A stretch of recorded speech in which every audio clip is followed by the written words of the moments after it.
You know, we began by reading Psalm 100.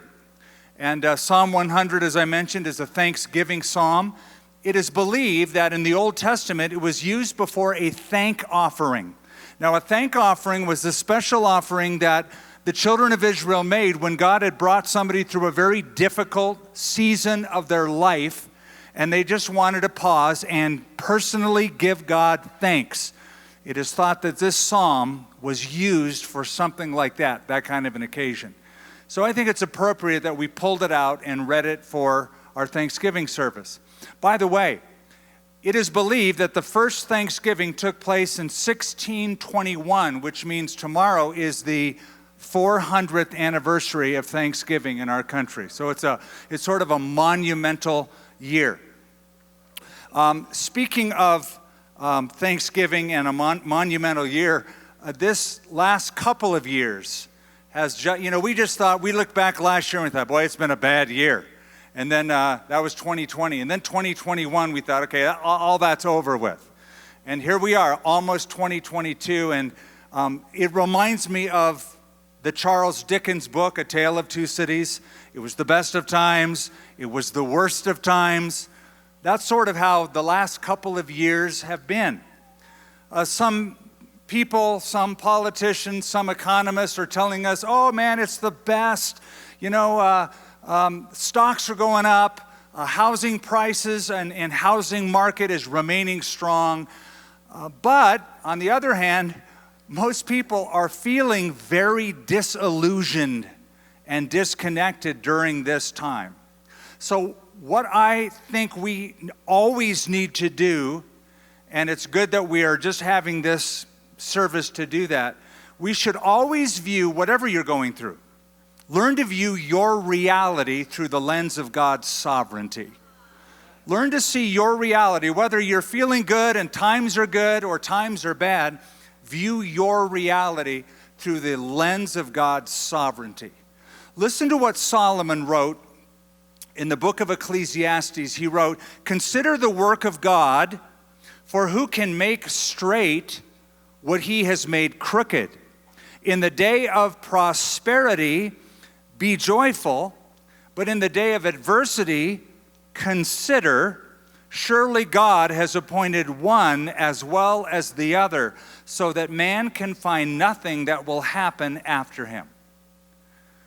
So two things we're told in that little couple of verses that I read. If times are good for you, be thankful. And don't be embarrassed to be thankful.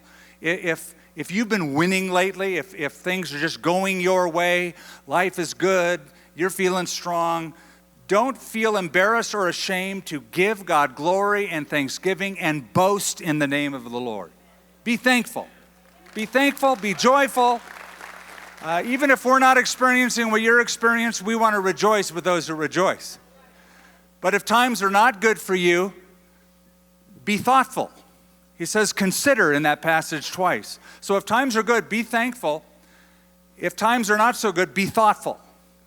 And think about it. And think that God makes one as well as the other. And think about this. By the way, the word think and thank are related in their stem. It's the same stem word. Because you need to think before you can thank. So when things are not good, start thinking this. That whatever season you are in right now in your life, it's only a season. The script is not over. The play is not over. And the one who writes the script for your life is still the hero of the script. And he is weaving all things together for good to those who love him and are called according to his purpose. So we are told in the book of Romans chapter 8, I consider that the sufferings of this present time are not worthy to be compared to the glory that will be revealed in us. So, these were the best of times, these were the worst of times. But in all times, in all things we give thanks.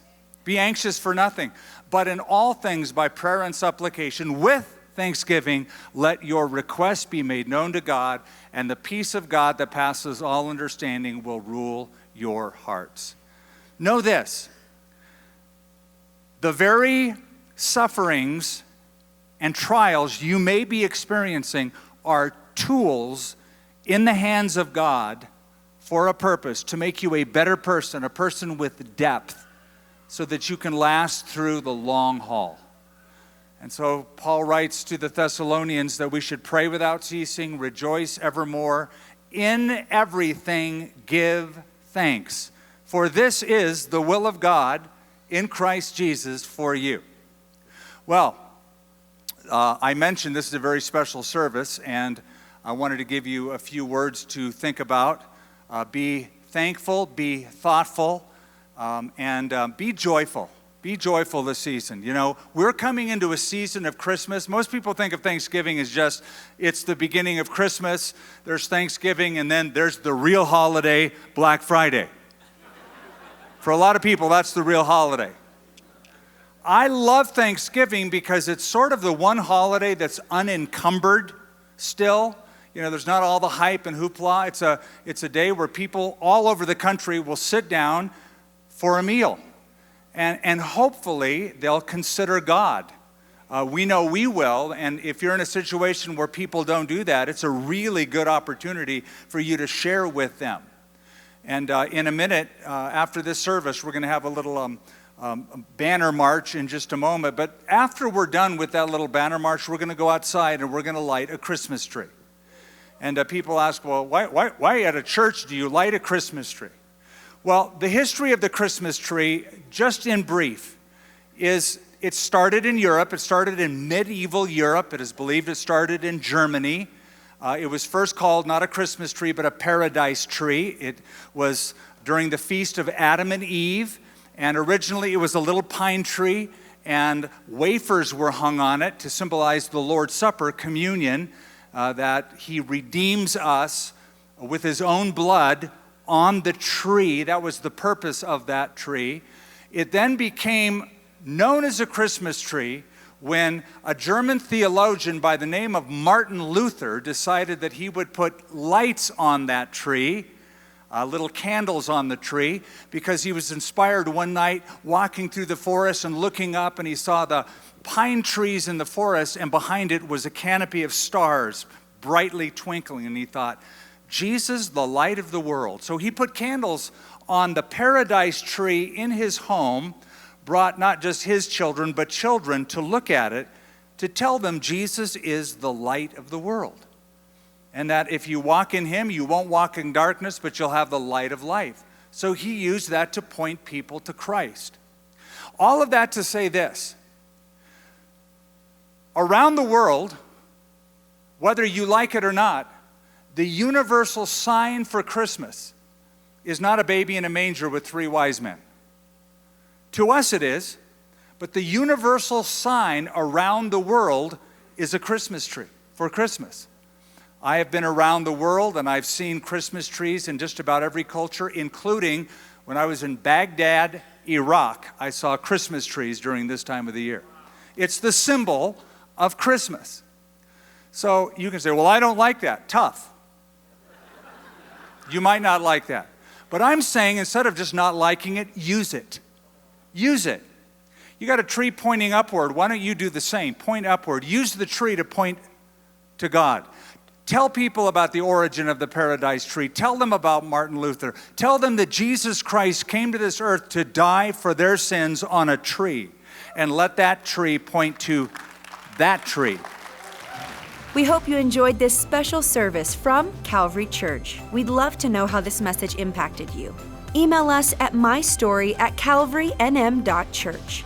And just a reminder, you can support this ministry with a financial gift at calvarynm.church/give. Thank you for joining us for this teaching from Calvary Church.